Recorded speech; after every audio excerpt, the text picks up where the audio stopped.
जितने आस्था चैनल पर कथा सुन रहे हो, जितने फेसबुक और यूट्यूब पर सुन रहे हो, बहुत सावधानी से सुनना। सूखे आम के पत्ते जमीन पर गिर जाए। कैसे पत्ते? जब पतझड़ का मौसम आता है तो आम के जो पत्ते नीचे जमीन पर झड़ते हैं, 21 पत्ते इकट्ठे कर कर उसको आग लगाकर जलाकर भस्म तैयार कर लीजिए। और जिस पुरुष नारी को चर्म रोग हो जाए, चर्म रोग, कहीं खुजली चल रही हो, कहीं दाने पड़ गए हो, कहीं चमड़ी सफेद लाल काली पीली जैसी पड़ गई हो, कहीं दाग हो रहे हो, चर्म रोग, कहीं खुजाल चल रही हो, तो शिव महापुराण की कथा का ये संवाद याद रखिए। लिंगपुर आम के पल्लव को जो वर दिया गया, तो आम के 21 पत्ते इकट्ठे कर कर उसको आग लगाकर उसकी भस्म तैयार कर कर शंकर भगवान के शिवलिंग पर शाम के समय प्रदोष काल में चढ़ा दीजिए वो भस्म। और उस भस्म को उठाकर लेकर आ जाओ, डब्बी में भर लो और गाय का घृत उसमें डाल लीजिए और उस स्थान पर लगाना चालू कर दीजिए। 3 दिन में दांत खाज खुजली जो भी होगी मिटना प्रारंभ हो जाएगी। उसमें इतनी प्रबलता आ जाती है। शंकर को जो भस्म चढ़ी है, आम के पत्ते की भस्म का भी हमारा शास्त्र वर्णन करता है। उस भस्म को छान कर पीस कर उसकी कोई दुकान आप डाल रहे हो, नया व्यापार चालू कर रहे हो और लग रहा है कि चलेगा कि ना चलेगा। पहले भी मैंने 2-4 दुकान डालकर देख ली, नहीं चली। अब नया डाल रहा हूँ, कर्जा कर कर डाल रहा हूँ, पैसे लाकर डाल रहा हूँ, चलेगा नहीं चलेगा। तो उसके लिए सबसे पहला काम करो, कम से कम दुकान खोलने के 7 दिन पहले आम के पत्ते की बंदरवाल बांधो। दुकान का मुहूर्त होने के 7 दिन पहले आम के पत्ते की बंदरवाल बांधो और कहीं आम के पत्ते की भस्म मिल जाए, वही भस्म जो आम के पत्ते 21 उठाए सूखे वाले, अलग से तोड़ के मत सुखाना। जो पत्ते नीचे गिरे हों उसको उठाकर सुखाकर, सूखा हुआ जो पत्ता हो उसको जलाकर उसकी भस्म बनाकर उसमें थोड़ा सा चंदन मिलाकर और उसी से सम्मुख में जहां 7 दिन पहले तुमने बंदरबल बांधी है, दुकान खोलने वाले दिन उसी आम के पल्लव की भस्म जो शिव पर चढ़ी थी उसी में चंदन मिला हुआ वो एक स्वस्तिक का निर्माण कर दो। फिर आप अंदर कोई पूजन करो ना करो, आपने कोई अनुष्ठान करा ना करा, यज्ञ पूजन करी ना करी, अगर आप प्रवेश भी कर गए, इतना आपके पास धन नहीं था और आप प्रवेश भी कर गए तो भी घाटे में नहीं जाओगे। व्यापार उन्नति की ओर ही बढ़ेगा, व्यापार बढ़ेगा। उसमें आम के पल्लव में अगर कामदेव छुप कर भस्म होते हैं तो शंकर मेरे आम के पल्लव को भी वर प्रदान कर देते, आम के पल्लव को भी शिव वर। शनिवार के दिन जो पीपल के वृक्ष में सरसों के तेल का दीप लगाता है उसको शनि कभी परेशान नहीं करता। एक बात हमेशा ध्यान रखिएगा, मान लो अगर कोई भारी रोग ऐसा शनि महाराज के कारण हो गया हो, अच्छे काम करते करते उल्टे हो रहे हैं, होते हैं किसी किसी के साथ में, विपरीत परिस्थितियां आ जाती है।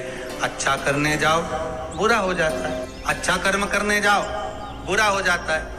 तो पीपल के वृक्ष की जो छाल होती है, छाल देखिए, पीपल के वृक्ष में जो छाल लगी होती है, उस छाल को घिसकर चंदन बनाकर भगवान शंकर का स्नान कराकर, अभिषेक कराकर, पूजन कराने के बाद में पिपलेश्वर महादेव का नाम लेकर, कौन से महादेव? पिपलेश्वर महादेव का नाम लेकर वो जो घिसी हुई छाल होती है उस छाल का तिलक भगवान शंकर को लगा लो और उसी का थोड़ा सा भाग अपने कंठ पर, मस्तक पर लगाना प्रारंभ कर दो।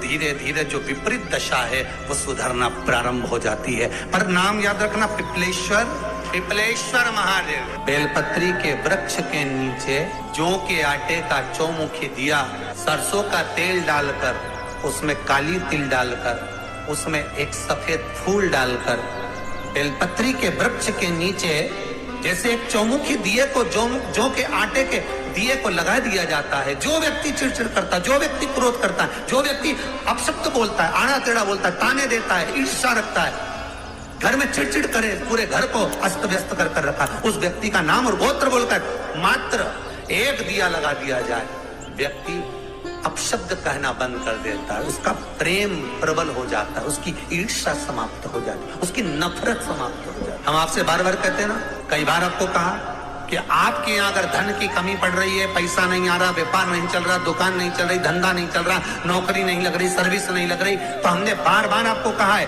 एक दिया बेलपत्री के पेड़ के नीचे लगाओ घी का और एक दिया शंकर के मंदिर की चौखट पर लगाकर, बार बार आपको कहा, उस पर विश्वास रखकर लगाओगे सुख मिलेगा। आनंद की अनुभूति होगी। शास्त्र कहता है कि जिसके घर में संपदा की कमी हो, पैसा आ ही नहीं रहा हो, सब दूर उलझ गया हो, बहुत टेंशन चल रहा हो, गन्ने का रस जानते हो, ईख का रस, गन्ने का रस तुलसी जी के क्यारे में हाथ में लेकर 7 बार अपना नाम और गोत्र बोलकर छोड़ दो, जिंदगी में 3 साल में तो करोड़पति बनकर बैठ जाओगे, कभी लक्ष्मी की कमी नहीं आ सकती। माताओं से, मेरे भाइयों से, लाखों करोड़ों लोग शिव महापुराण की कथा यो आस्था चैनल पर और फेसबुक यूट्यूब पर सुन रहे हैं, उनसे भी कहूँगा, अगर लक्ष्मी नहीं आ रही, संपदा नहीं आ रही, व्यापार नहीं चल रहा, तकलीफ बहुत ज्यादा हो रही है, कष्ट पर कष्ट बढ़ रहा है, कोई अच्छा कर्म हो ही नहीं रहा, पीते से नाप कर छोटा सा सफेद वस्त्र ले लो, उस वस्त्र में 108 चावल के दाने रख लीजिए, एक सफेद पुष्प की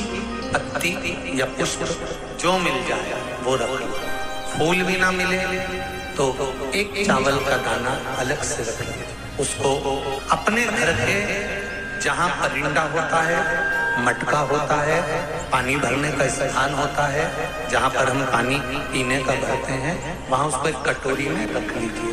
3 दिन में कोई सी भी तिथि, चाहे आप दूज, तीज, चतुर्थी ले लो, चाहे पंचमी, छठ, सप्तमी ले लो, चाहे अष्टमी, नवमी, दशमी ले लो, उसको रख दीजिए 3 दिन। चौथे दिन घी का दिया लेकर, वो पोटली लेकर, कुछ भेंट लेकर, जो आपकी मर्जी पड़े, दान के भाव से घी का दिया शिव जी के मंदिर में लगा दीजिए, और जो पोटली और जो भेंट है वो किसी भी ब्राह्मण जन को, गुरुजन को, किसी को भी प्रदान कर दीजिए। अगर ब्राह्मण जन, गुरुजन नहीं ले तो कोई इसका मोल तत्व समझता हो, कोई सौभाग्यवती माताएं हो, कोई बहन बेटियां हो, उनको भी आप दे सकते। ये लक्ष्मी की वृद्धि करने का, संपदा, रोग, आनंद, सुख प्रदान, रोग के लिए तो नहीं कर सकते, पर संपदा के लिए सबसे प्रबल।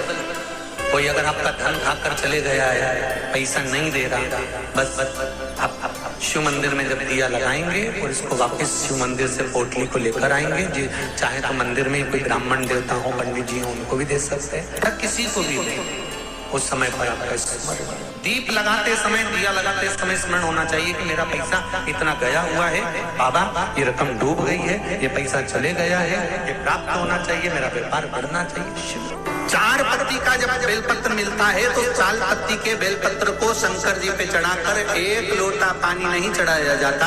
4 पत्ती का अगर बेलपत्र शिव को चढ़ाया जाता है तो 4 लोटा जल शिव को समर्पित करा जाता है।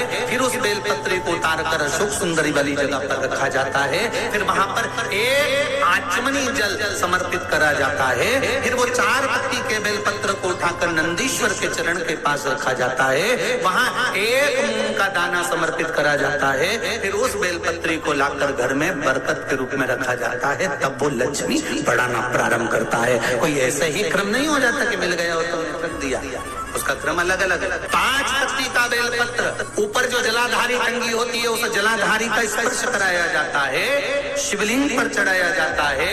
मात्र 1 लोटा जल 5 पत्ती के बेलपत्र पर चढ़ता है और 5 पत्ती का बेलपत्र दरवाजे पर खड़े होकर भगवान शंकर के गण भृंगी का स्मरण कर श्रृंगी का स्मरण कर उसको लाकर बरकत में रखा जाता है। 5 पत्ती। 6 पत्ती का बेलपत्र मिलता है तो उसको नंदी पर पहले समर्पित कर फिर शिव के द्वार पर शंकर भगवान पर समर्पित किया जाता है। फिर 1 लोटा जल समर्पित कर 1 चावल का दाना चढ़ाकर उस बेलपत्री को लाया जाता है, बरकत स्थान पर रखा जाता है। 7 पत्ती का बेलपत्र मिलता है, उसका नियम अलग। 7 पत्ती के बेलपत्र को बेलपत्र के वृक्ष के नीचे ही शिवलिंग का निर्माण कर पूजन किया जाता है और वहां पूजन कर 7 पत्ती के बेलपत्र को शिव को चढ़ाकर फिर अपने घर में रखा जाता है। 8 पत्ती का बेलपत्र यदि प्राप्त होता है तो उसको पहले जो जलाधारी का भाग है, नीचे तटी भाग है जहाँ शिवलिंग रखा हुआ है, माता जी के उस भाग पर रखा जाता है। उसके बाद में शिव को चढ़ाया जाता है। 1 लोटा जल चढ़ाकर मात्र चंदन लगाकर उसको लाया जाता है। 9 पत्ती का बेलपत्र यदि किसी को प्राप्त होता है, कभी मौका मिले ना तो देखो, अब सीहोर में कभी कथा हुई तो आपको 1 पत्ती से लेकर 21 पत्ती तक के बेलपत्र का दर्शन 3 पत्ती वाले वृक्ष से ही जो पत्तियां प्रकट हुई हैं, 1 से लेकर 21 तक के पत्ती के दर्शन आपको सीहोर जब कथा रहेगी कभी तो ऑनलाइन कथा में हम खुद व्यासपीठ से दर्शन कराएंगे कि इतने पत्ती तक के भी बेलपत्र का दर्शन होता है। श्री शिवाय नमस्तुभ्यम, सब बोलिए एक बार जमकर, श्री शिवाय नमस्तुभ्यम। प्रैक्टिकल जरूर करना, कहीं सीहोर वाला महाराज झूठ तो नहीं बोल रहा। शास्त्रों की बातें हमारे जीवन में हमें सुख प्रदान करे, इसलिए इस भाव का आनंद करते हुए आज की कथा को विराम देते हैं।